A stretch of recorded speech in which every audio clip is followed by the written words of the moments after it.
Welcome to the highlight show for Ultimate Pool, the Masters Week 5. The week where we see Mick Hill, the 6-times world champion, in action up against Jake Dillon-Newlove in our second match. Our first match is an all-Welsh affair though between Daniel Bishop and Curtis Lee. And Daniel made the better start, winning a scrappy opening frame, and we join him breaking off in frame 2. You know, that's obviously a break that I'm going to have to try and adapt and work on and make sure that the next event I'm not giving too many chances away, because you just don't get away with it. I guess you've got a little bit of time. You're not playing again in the pairs for a while, and you're not on in the Masters for a while. That's right, yeah. I mean, to be honest, I've put the loss down at the weekend to, the continued back injury from carrying Liam in the pairs. So while he's tucked away, sunning himself up in Cyprus, I'm gonna blame him because he can't give it me back.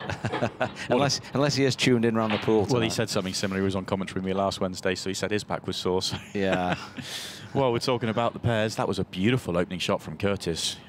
That was almost a frame-winning shot to start the frame, because look at the way the yellows are laid out now. Yeah, you'd certainly fancy him getting these. But again, I mean, the last finish he was losing the cue ball. He was, going away from his work. And sometimes when the balls are laid out like this, in practice you just knock these in. They're gone in seconds and it's over. But the added pressure out there, the fact that the table is so fast, it all adds to it, and sometimes you can make these finishes seem 10 times more difficult than they actually are.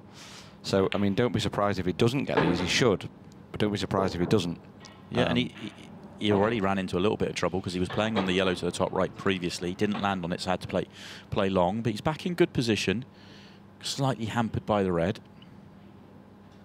One of the big things with Curtis, who I've played against before and seen him at tournaments over the last, because I come from the sort of black ball world as well, played him in tournaments and seen him at tournaments for the last 4 or 5 years, and I wonder how the 30 seconds and 15 seconds a shot is going to go for him. He's a player that would normally like to take a little bit longer than that.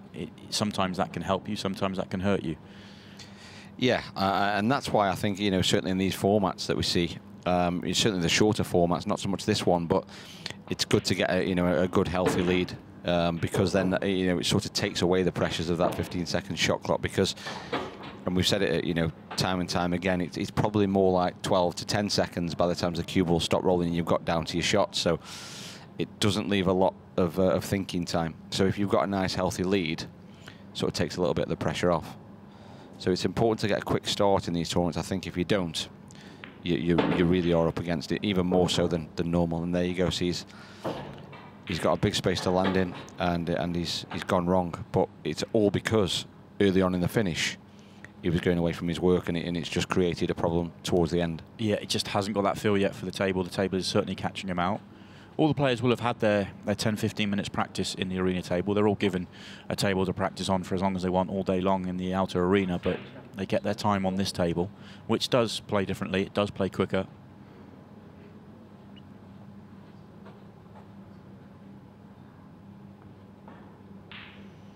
Going to play a Dave McNamara-esque shot here. He's going to try, but far away from that one. And you would certainly fancy here that Daniel's going to take a 2-0 lead. I mean, these are laid out as nice as you would like.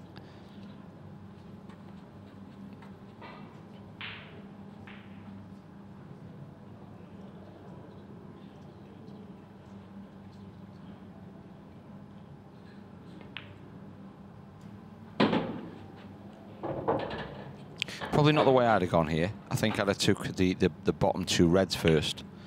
And the only reason I say that is if he leaves them 2 till last and he gets a little bit of a bad contact or a kick, he could leave himself no shot if he's thinking about leaving the one in the middle till last. It's just minimising that risk, in my opinion. But we all see it differently. So let's sort of see what happens. But it's one of those where the 8 ball's in such an open position. Any ball could be a good last ball for the 8 ball, really. So I get your point there. But you see, now he's got to go down now to come back up. So he's got to play a shot here. He's got to play a little bit of a shot. Yeah, there's pressure on either pot here, really, because he's not absolutely perfect. And if he was to land sort of straight on this one, closest to the middle pocket, he's got to roll it in and play a shot from the rail. It's just a little bit more difficult than it needed to be. He's okay. He's landed okay. He's in a position where he could just drop this one in. But if you'd cleared these ones straight away, it would have been under closer control. But you see there, obviously, if he'd have landed right on the rail there with a cue ball, or he'd have landed really, really straight, and a bit more out on the table, he could have been playing that last ball, that last red there could have been a lot more difficult. So turns out he's okay, and a 2-0 lead, which is nice for him. The next 4 frames were shared, so we joined Curtis breaking off 4-2 down.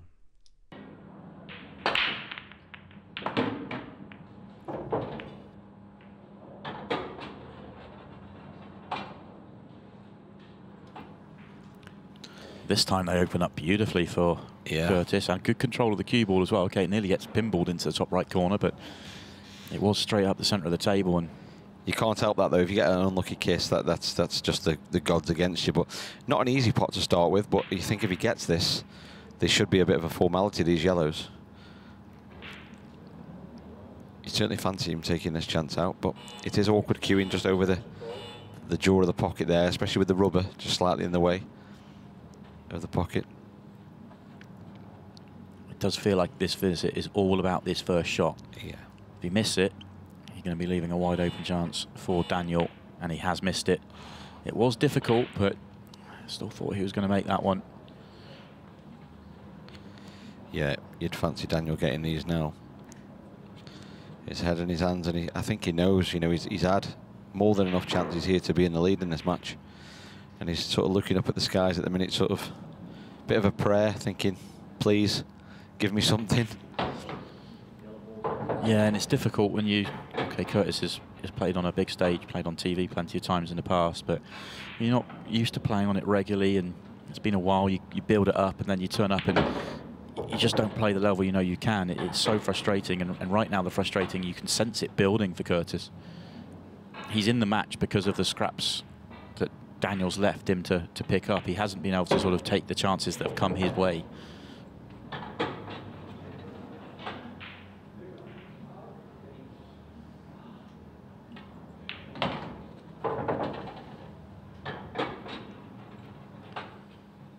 Pretty good shape here. Yeah, I don't think he'll be missing these. What makes it worse is that Curtis is probably sat there thinking these should all be his. All about that first pot.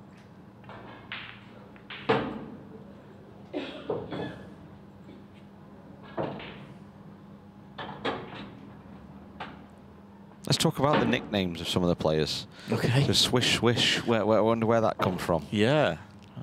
I'll have to ask him. Feels like there's got to be a story there. Yeah, I'll have to ask him. I dare to say it's something to do with dancing, but I'm not 100% sure. I don't know him all that well, so I will definitely ask him. But Curtis Lee did pull one back in the next, but still trails by 5 frames to 3 as he is breaking off. He's certainly not comfortable with what he's doing at the moment. Oh, that's as bad as it gets. Well, that is a bit of rotten luck, to be honest. It's his break was okay there. If you just watch his back. Yeah, I mean, he was nowhere near a pocket. Okay, he wasn't, how we say, the perfect break coming back up the middle of the table, but he was more than safe. We're seeing a lot more people actually. Obviously, I watch a lot, commentate on a lot more people going into the middle of the side cushions, nowhere near pockets. Almost. I'm not saying he was trying to do that there, because we've seen him come up the middle of the table earlier, but we are seeing more and more of that as a way of keeping the cue ball on the table.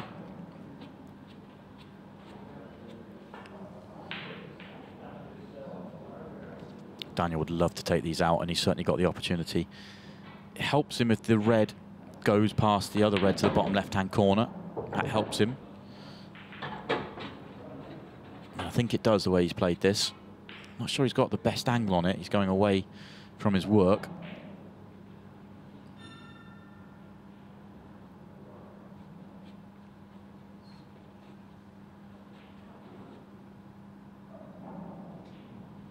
Yeah, he does. Good half a pocket. And here we go. This is where it gets interesting. Yeah, this is where it gets dicey. It looks like he's guaranteed to go into this yellow. Careful not to snooker yourself. Yeah, no, played it nicely. Good control. And also did well not to knock the yellow in front of the 8-ball, which was important. And this is the best visit to the match by any player so far. This has been very good from Daniel. Yes, the chance was there, but it's similar to other chances we've seen not taken in this match. And this time he takes it and he makes it look simple. And all these yellows go. Okay, 2 on the cushion, especially that one nearest the left centre pocket. That's a big problem. You know, I actually think the 15 seconds here might do Curtis some good. Yeah, because he can't overthink it. You know, he's a good player anyway. You know, he's a good potter of the ball. And I think sometimes, like you say, the way things have gone in this match, I think he's probably looking for problems. And this 15 seconds won't allow him to do that. So it might work in his favour. It might not, but I think it will, personally, with how the game's gone. Yeah, he's just got to be careful not to get caught out doing his natural instinct, which is to walk around the table and do a lap, and all of a sudden you hear the buzzers, the beeps going when you're around the wrong side of the table. But I agree with you, it's going to make him commit to what he's trying to do, not second-guess himself. He needs to get out of his own way, really, and start to just feel it out there. Big shot coming up in a minute. Yeah, he's going to read the buzzers on this shot as well. Needs to hurry up.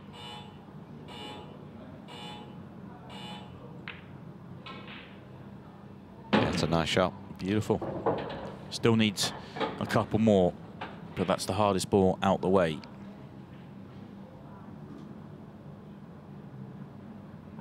Yeah, love the shot. It's a really nice shot. Is this one of those where you just take your medicine, try not to get too close, don't risk the pot to... Yeah, I mean, I think that you can hit it with a little bit of pace here, but yeah. Oh, but I mean, I don't think no matter what pace you hit it, he'd miss that. Missed it on the thin side, overruns the cue ball, and chance goes. And you feel with that miss, a long way potentially to go, because Daniel's got to clear these up, but you do feel if Daniel does clear these up, 7-3 with what would be just over 5 minutes left on the clock. That's a long, long way back for Curtis. Do you know what? I don't think he meant to pot that, you know, because he's snookered him behind the 8 ball. I think he's left himself a little bit awkward here now. So this can go wrong. He's got a lot of distance between the cue ball and the object ball, and he's got to punch through. I think he intended to play the snooker, I really do. But he's played it really well. Wow. But he's got another shot. Blind pocket.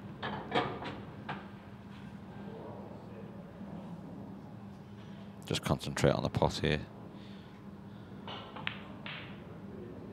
Just rattles in. Yeah.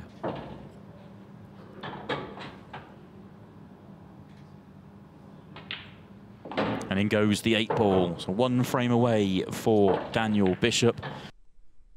Curtis Lee won the next frame to cut the gap down to 3, but still trails by 7 frames to 4, and has it all to do with a clock ticking down.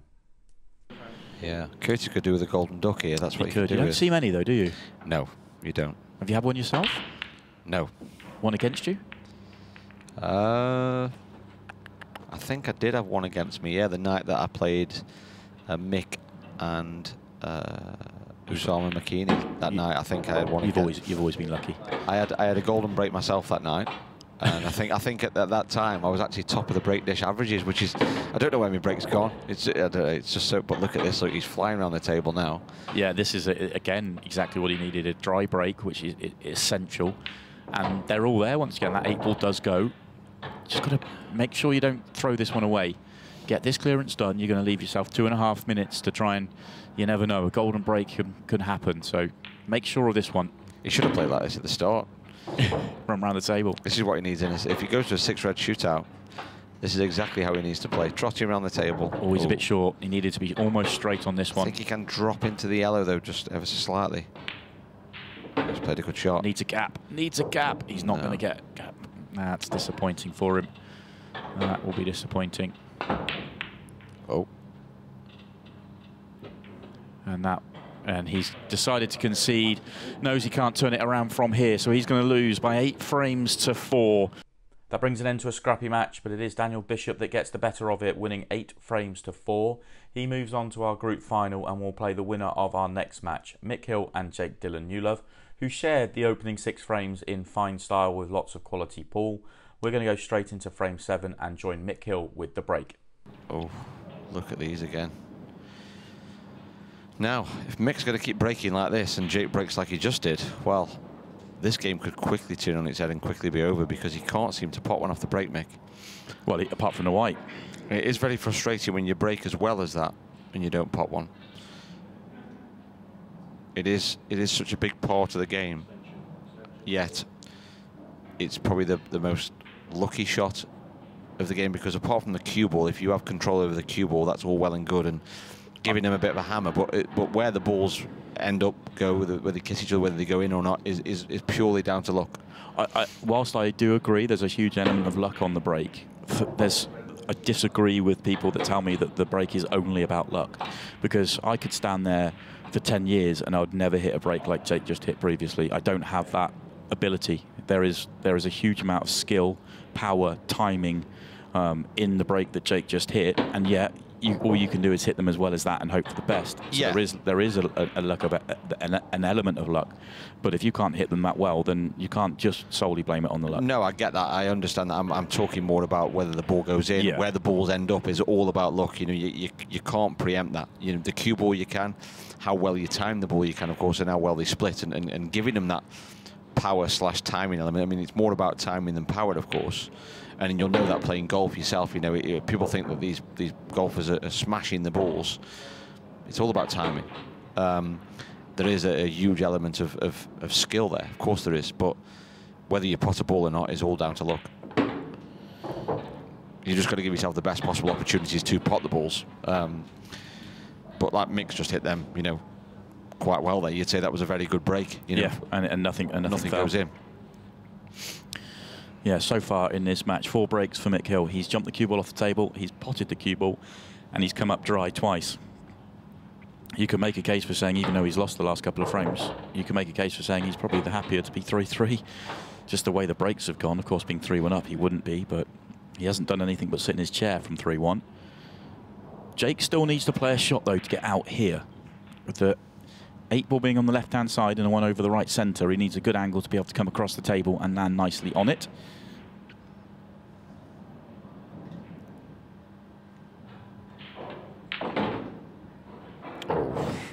This doesn't look like that good angle. No, that's not what he wanted to be. He needed to punch that a little bit harder, to be honest, and get, you know, somewhere close to that red. Yeah. If anything, he probably would have been better landing slightly straighter on the shot that he's just played there, and maybe screwing into the 8 ball. But where he landed, it was sort of very, very awkward. He's got to play this really well. Well, he's already had 1 double on the 8 ball. I think we're gearing up for another. I think he'll be chopping this down the rail. Do you think? I think so. It's very similar to the opening frame. Which way is he going? I think he's absolutely plumb straight on the double. Maybe a roll too high, maybe. Difficult to tell without being right behind it. He's playing the double.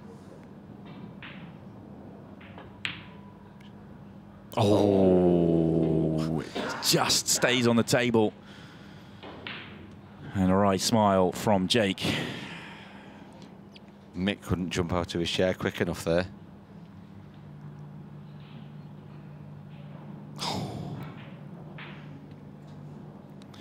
Such a fine margin in this game. Oh, and Mick rattles the first pot as well. And if he's not on the yellow to the top left-hand corner, and reaction tells us he's not, that is not a great place to be. Hampered queuing to pot the 1 over the bottom left-hand corner. I think he's just okay. I think he can just see enough of the cue ball to play this reasonably plain ball. Yeah, you see he's just okay. If that yellow wasn't there, he could have been in a lot of trouble, but he's okay. And the yellow at the bottom of the table does pass the 8 ball. It's not the full pocket, but it's enough. You'll want to be right behind it.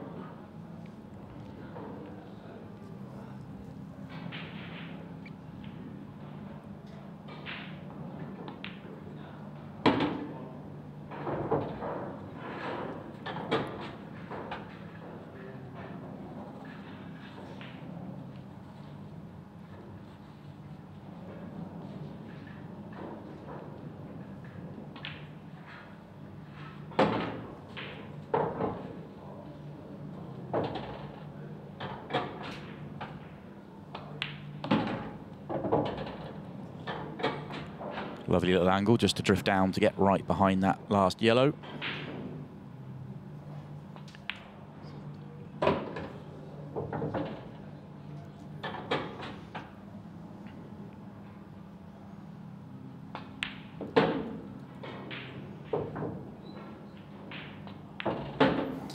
No mistakes with a counter clearance then from Mick Hill. He's back in front.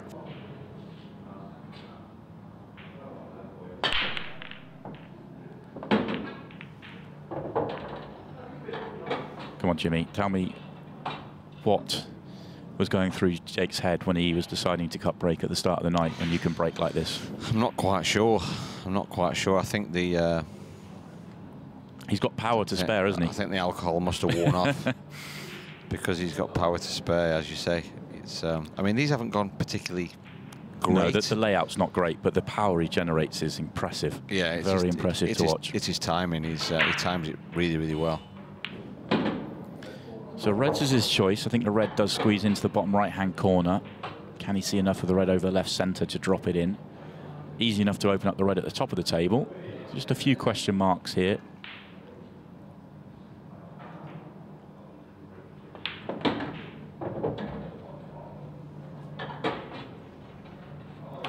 I think what he's looking at now that the red that's closest to the yellow, does it plant? So playing the 3-ball plant. 3-ball plant, so red onto yellow, onto red into the middle, and the other red just naturally drifts down towards the bottom left-hand pocket. That's exactly what he's looking at. He wanted to be a bit straighter on it than he is, if that's what he's playing. He can still play it, but it looks like he's got a little bit more angle than would be ideal. Yeah, it just makes it a slightly tougher shot because it's slightly blind. And he's having to really jack up because he wants to stay on the red at the top of the table. Beautiful. Oh. Gorgeous shot. I dare to say I don't think that's what he played. I think he played it yellow onto red. Yeah. Yeah, I don't know for sure. Oh, we're going to give him the benefit of the doubt. Yeah, we'll give him the benefit of the doubt. But I'll ask him, maybe if he, not if he wins this match, but maybe if he loses, what he actually played. It'd be interesting to see if he remembers the shot. Because I think he played, I think Mick is a little wry smile. I think he thinks the same thing.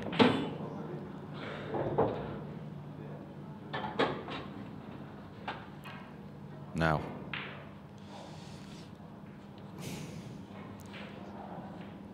He's just come down the table a little bit too far. I think he can just pinch the pocket and come back across to roughly where he is now would be good. Yeah.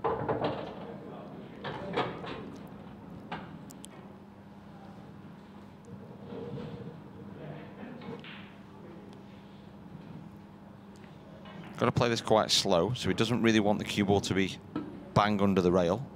He needs to bounce it on and off. Yeah, played a nice shot. Ooh. Played that with an awful lot of right-hand side. Yeah. Which was slightly strange. And unless he was thinking cue ball right centre pocket, I just assumed he'd drop it in, and natural cue ball would have left him on the 8-ball into the left centre pocket. Trickier 8-ball than he would have wanted, but still well within his capabilities. And in it goes. The next two frames were shared with break clearances, and we move into frame 11 with the match still all square. Jumped the cue ball again. He's not made a ball.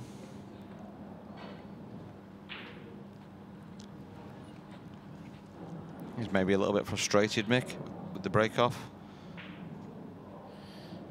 Yeah, I think he's going to be very frustrated with the break off. As I mentioned earlier on, I saw Mick in earlier on having a bit of practice. He also did a little bit of filming for UltimatePool.tv, and his break was working. It was on, and here he is turned up in a match, and it's anything but.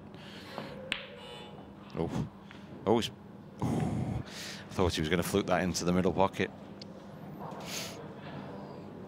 It's the worst sort of shot we've seen in the match so far. Came right across it, hasn't he? But they are entitled to him. You know, 1 every 10 frames isn't too bad, is it? Or go my way where you have 10 every 1 frame. The only thing that's happened there, though, for Jake is that yellow has just gone into an awkward position. Well, or it kissed another yellow into an awkward position. The one just above the right centre pocket is now awkward.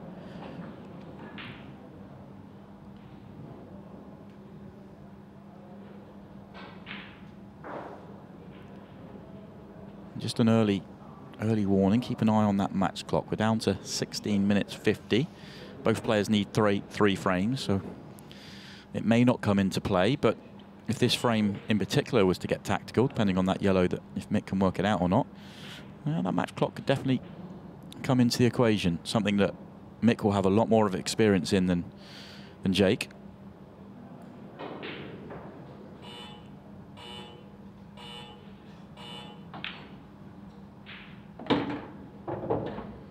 We are only just over 6 minutes away from the 15 seconds a shot.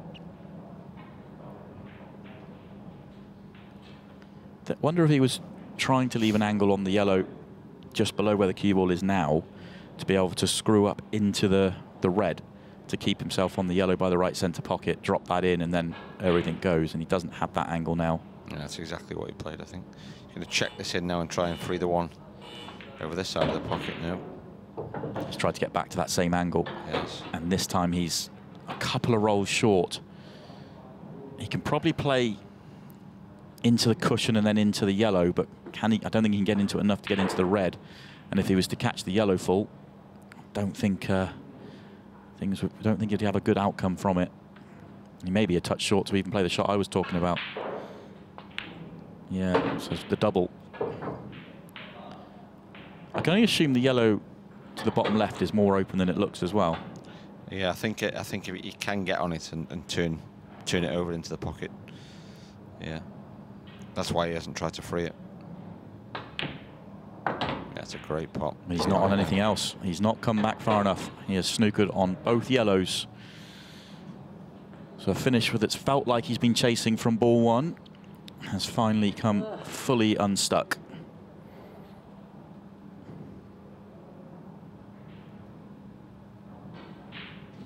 Huge moment in this match. Huge moment.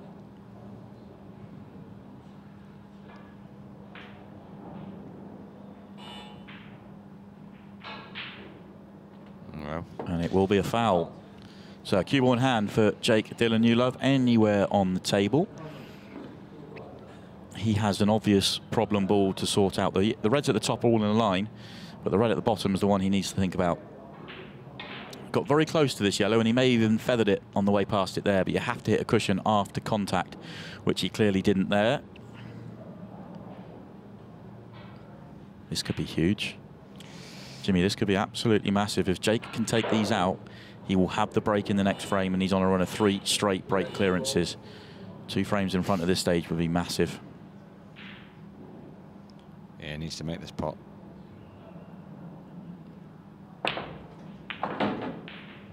It's a lovely shot. Just not really left himself fabulous, but will he lay another snooker here, do you think? Do you think he'll? It'd be interesting to see that 8 ball's also a slightly awkward ball. It does have centre pockets or corner pockets, but not the obvious, not the bottom of the table. Both blocked off. He'd love to have seen that yellow come further away from the pocket. Yeah, he has to play the snooker here for sure. That's a nice shot. Oh, it's a great shot. Good luck. Yeah, I wouldn't like to be Mick here. There is a path, but it's very slight path, and obviously with him being so close to the cushion, I'm not sure he can actually generate the power needed to straighten the cue ball up after 2 rails. Oh,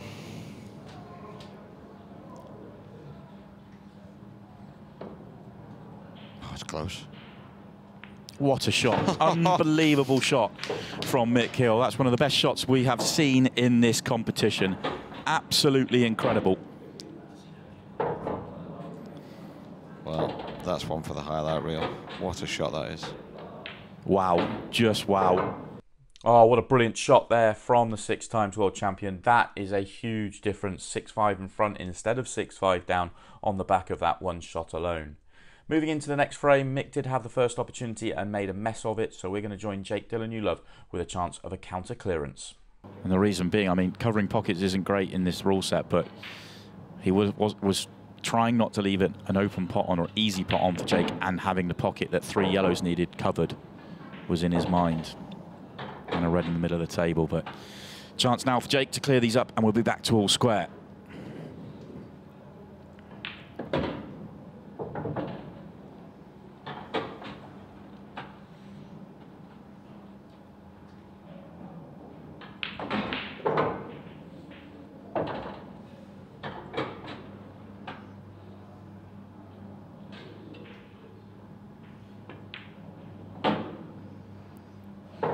So I feel like this is the only real shot that could go wrong for Jake. If he's such a good cueist, if he gets on both balls down the cushion, you can't see him missing them. He just wants to land in the middle of them now.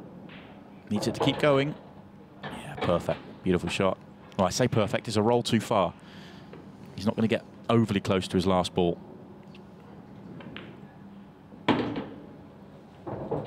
This now really does need cueing in. Extension call.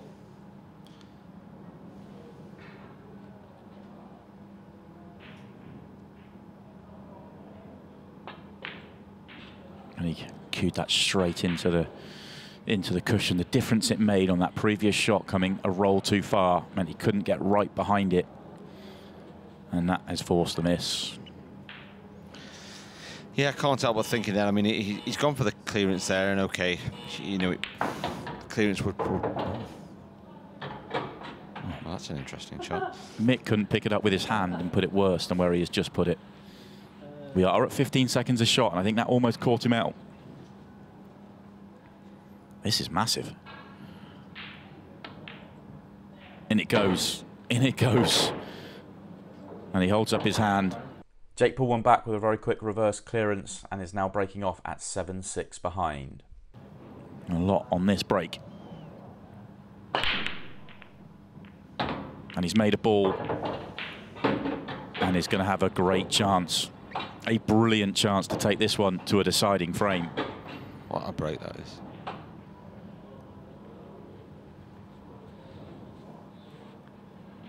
Only question mark for me, does the yellow go cleanly at the bottom of the table? I think it does. I think he's just okay. Like you say, it's difficult to tell because, well, it mustn't have done. And he's not on anything. Oh, I couldn't. So he had to play a position. He had to play a developing shot. That yellow obviously didn't go, and it could not come out any worse. He's probably thinking to himself, worst way, he's going to be on a tough yellow into the left centre pocket, and he's on nothing. And he's not even touching ball. So that isn't a foul. He did clip the yellow first. And it's not a bad result, that, I was going to say that it's not a bad result because these reds aren't easy. Mick's smiling here because he's turnover shot. He's got to play from where the cue ball lands. So he's, yeah, these aren't easy. Yeah, and that's not a great result for Mick. They're not easy now. That's for sure. He's got no shot. Yeah. Clock management here. You're 7-6 up. Can you drag this frame out? Can you get a yellow awkward? I think that's what he's going to have to do. Could you get this yellow by the left centre down in and amongst those reds and make a mess of it? Or do you just all out here? Well, I'm not sure. I think that's what he's got to do. He's got to try and make a mess of it. Oh, he didn't want that. He wanted to hit the yellow fuller. He wanted, yeah, and he tells us exactly where he wanted that yellow to go. Well, if this goes to a decider, I think sort of Jake obviously, of course, would prefer the break, but I'm sure that the way the breaks have gone tonight, I'm sure he's half glad that sort of Mick's got the break because he hasn't broke great. What a chance for Jake Dillon-Newlove to knock out our current #1 player here. Yeah, there's something about this arena and Mick Hill.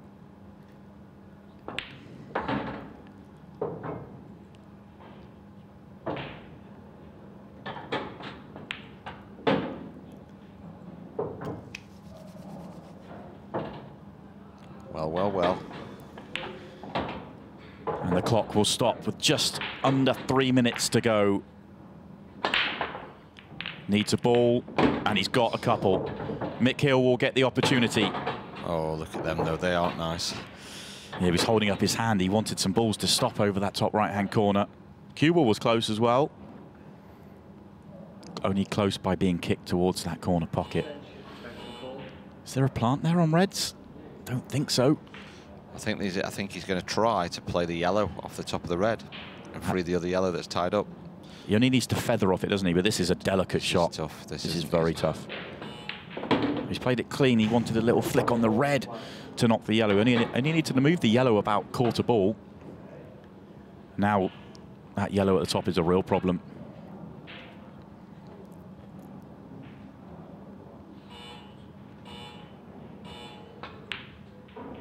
Oh. And he misses the other yellow to the bottom. Has he left a chance here for Jake? I think he has, because I think them two reds at the top plant. Yeah, they do. So I think it's a great chance here for Jake Dillon-Newlove to win this frame and wrap this match up. Whoa, whoa, whoa. That's okay. That is okay. It looks like he might have to play the... If he gets rid of the other red at the bottom of the table, which he's going to do, then he's playing the plant and needs to be on the ball he's hitting. And the ball he's hitting is going to be moving. Yeah, I think the thing is he's going to be at an angle here so that the cue ball's going to go the same direction as the red, and therefore he will be on it naturally. He's just got to make sure he doesn't land straight. I also think he's missed a trick that he could have played an extra 5 to 10 seconds already, and he could have taken a bit more time out of this match to try and guarantee the 6 red shootout. But no, he's played the plant perfectly. 2 balls away.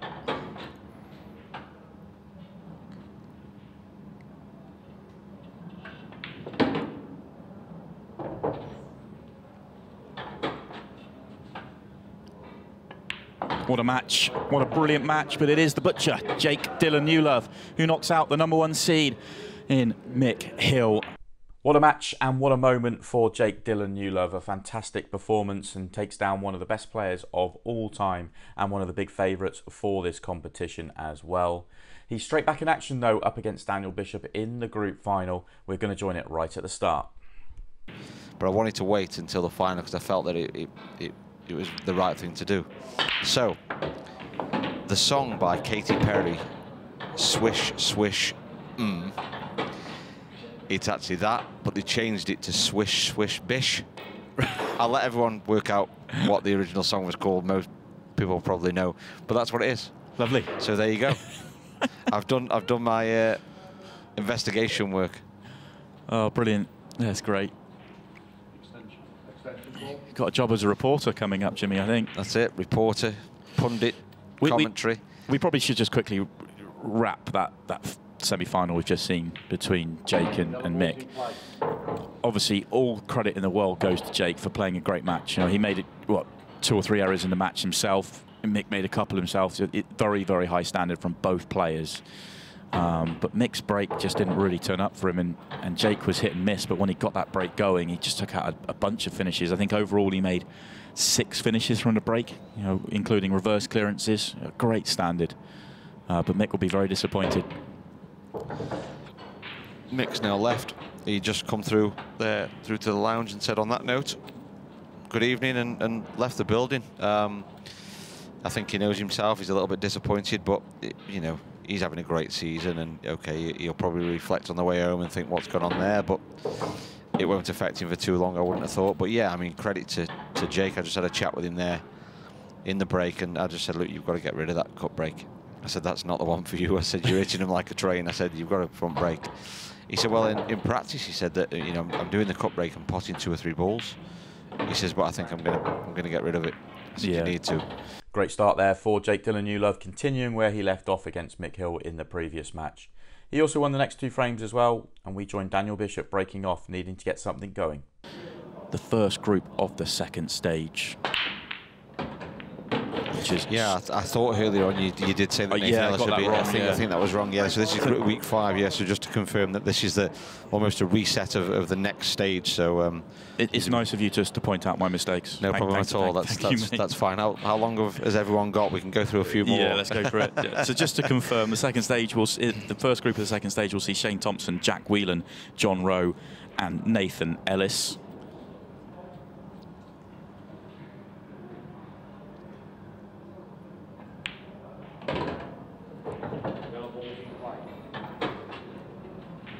Right now, every chance it will be Jake Dillon-Newlove in that second stage. Another opportunity to go further ahead in this match, and it's a great opportunity as well. A little bit further than he wanted to go, I think, there, but he's okay. Yeah, I suspect he was hoping to be almost dead straight on the yellow to the left centre. He's probably gone twice as far as he wanted to. Wonder if he thought he was getting a little flick on the red, maybe.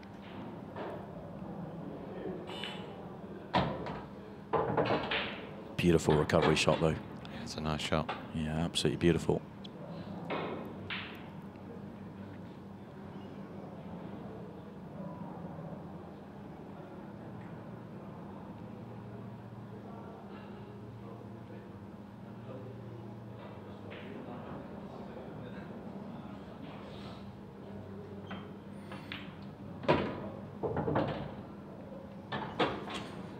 Wants to be on. Yeah, I was going to say wants to be on the yellow to the top left, and that one's got away from him. I think he's actually had a little bit of form because I think he can see the yellow over the bottom right-hand pocket, so he can just soft screw it back and leave the one over the middle. So he's actually okay here.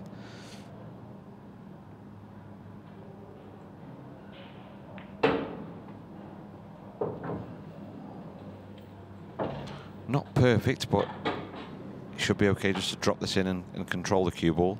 Just wants to hit it a little bit thicker. Yeah, nice shot. Can get away from you then. You can hit them a little bit too thin and lose the cue ball, but he played it well.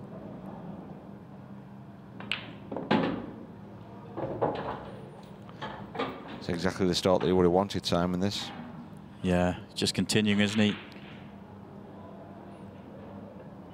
And it's another finish from the break, this time a reverse clearance. That spot in the pro ranks next year, what Jake would have been looking for. Currently ranked 44th, which really isn't, you know, it's a pretty good effort considering there are 288 players, but he knows he's capable of going deep and winning those events. Look at this break again, Simon. It's an absolute rocket, that break.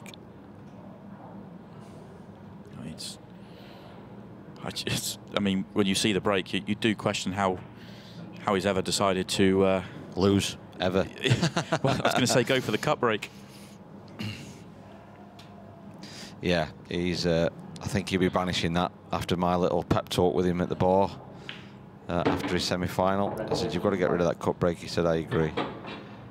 So the way he hits them, it's just phenomenal, really. It's just, he's a very good cueist, isn't he? I mean, I know he missed that one ball down the rail against Mick in the previous match, but he does cue the ball beautifully, and he can drive through the ball and generate power with ease.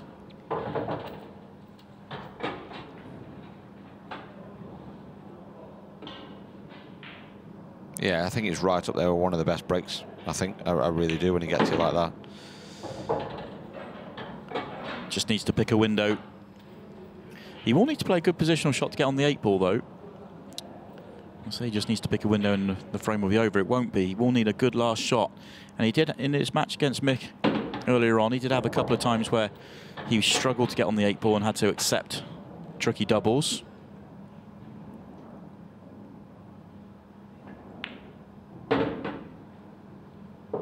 I think it's a little bit straighter than he would have liked, but it's okay. Would you just come back and take your medicine here, or are you really trying to force this and getting on the ball to the bottom corners? Yeah, definitely to try and get on the bottom corner. That's a good shot. He's played that really nicely. He's generated a lot of movement with very little effort there. It's great cueing once again. Brilliant. Jake won the next frame as well to race into a 6-0 lead. We join Daniel Bishop at the table in frame 7 with a chance to get on the board.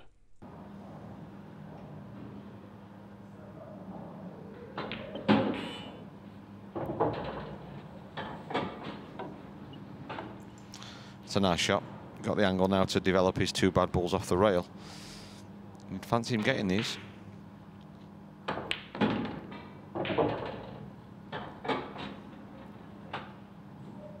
Probably would have preferred to avoid that one and cannon the other red, yellow, but he may not have been able to get to it because it might have been blocked by the red. But getting that one out opens the pocket up to the top left-hand corner.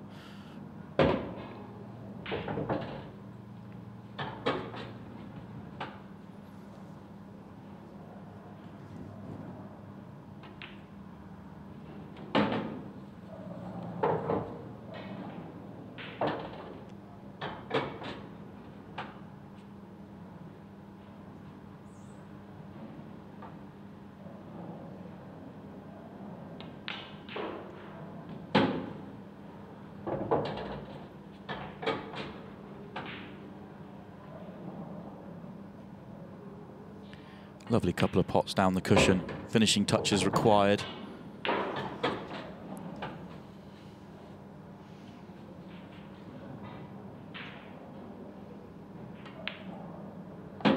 Where's the cue ball? Oh, disaster. Oh, absolute disaster for Daniel Bishop. just went, he looked certain to get his first frame on the board. A huge, huge unforced error. It's almost like he sort of thought that it was a given to knock them in. Job done, isn't it? Yeah, Switch off. Switched off, just easy pot, and just forgot completely about the cue ball. Swish, swish, switched off.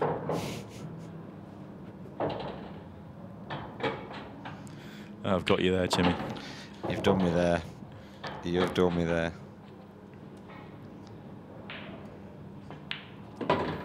No mistakes. That was a big error from Daniel Bishop, who has not really got going in this match at all. But all credit to Jake Dylan Newlove, who wrapped up the match in the very next frame. He played a very high level all the way through, just continuing off from where he beat Mick Hill in the previous match as well. If you'd like to watch this night back, you can. UltimatePool.tv. You can go back and watch every single ball and every single shot. If you're looking forward to next week's group, then you don't have to wait very long at all. Wednesday night, 6:30 on UltimatePool.tv for Vincent Kenny versus Scott Rutter in our first match. And then the big favourite, Tom Cousins, 2-time world champion, in our second match, taking on Scotland's Brian Cumming. The winners will play each other, as always, to see who will come through Group 6 of Ultimate Pool, the Masters.